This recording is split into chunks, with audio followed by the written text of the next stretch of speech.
Have you ever had your Python code just crash for a reason that seems totally random? Well, it turns out Python has some incredibly smart logic built right in. And once you get it, you can start writing code that's not only faster, but practically error-proof. So let's pull back the curtain and see what's really happening.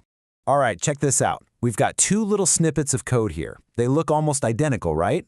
But one of them runs perfectly, while the other one just dies with a big error message. The big question is, why? This is the mystery we're going to solve today. So here's the setup. On the left, when x is 6 and y is 0, we tried to divide by y, and boom, 0 division error. Makes sense. But now look at the code on the right. X is 1, but y is still 0.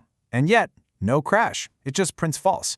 How on earth is that possible? We're still trying to divide by 0, aren't we? The answer lies in how Python thinks about true and false. To solve this, first we need to get inside Python's head and understand its unique definition of truth. And trust me, it goes way beyond just the simple true and false you're used to.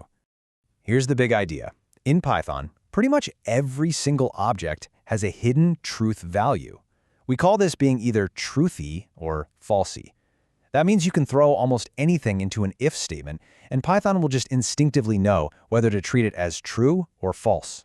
So the key is just knowing what Python considers falsy. And the list is actually really small and pretty intuitive. You've got the obvious ones, right? None and the keyword false. Then you've got 0 of any number type. So 0, 0.0, doesn't matter. And finally, any container that's empty. An empty string, an empty list, an empty dictionary. If it's empty, it's falsy. Everything else in the entire language, Python considers it truthy. Simple as that. Okay, so we've got truthy and falsy down. That's piece number 1 of our puzzle.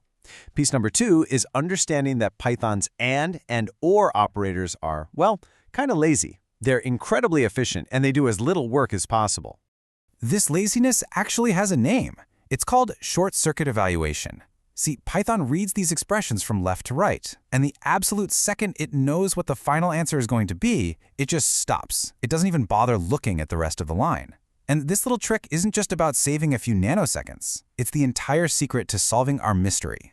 Let's go back to our code that worked. Python comes along and first sees x greater than or equal to 2. Well, x is 1, so that's false. Now, because this is an AND statement, Python is smart. It knows that if the first part is false, the whole thing has to be false. It doesn't matter what the second part is. So it just stops right there. It short circuits. And that dangerous division by 0, it never, ever happens. This all follows a really simple and powerful rule. For an AND operation, if the first part is false, Python just gives you that false value back and calls it a day. For an OR operation, it's the reverse. If the first part is true, it gives you that true value back and stops. It's totally predictable, and we can absolutely use this to our advantage.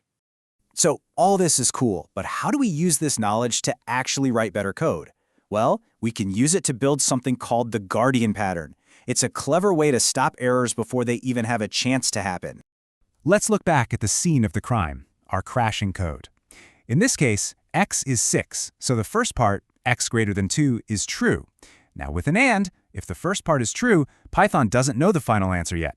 It has to keep going. It moves on to the second part, tries to evaluate x/y, and that's when everything blows up.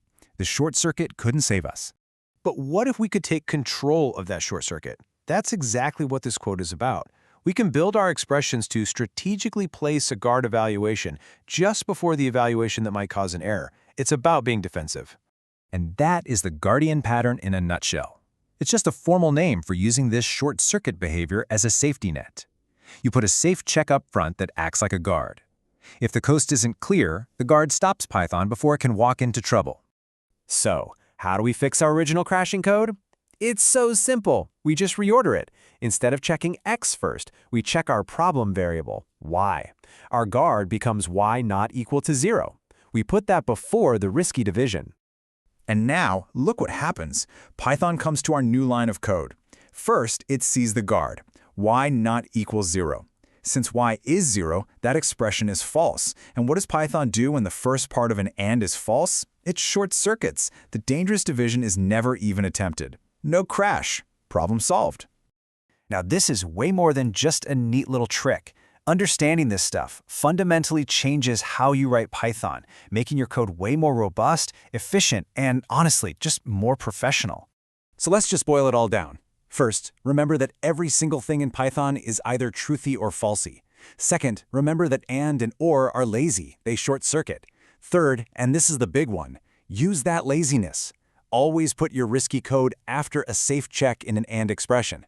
That's the Guardian pattern, and it'll save you from all sorts of errors. You'll end up writing code that's safer, faster, and just feels more Pythonic. So I'll leave you with a question.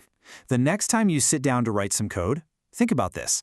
Don't just check if something is correct. Check if it's safe first. Ask yourself, where in my project right now could a simple little guard save my code from a nasty crash down the line? It's a small shift in thinking that makes a massive difference.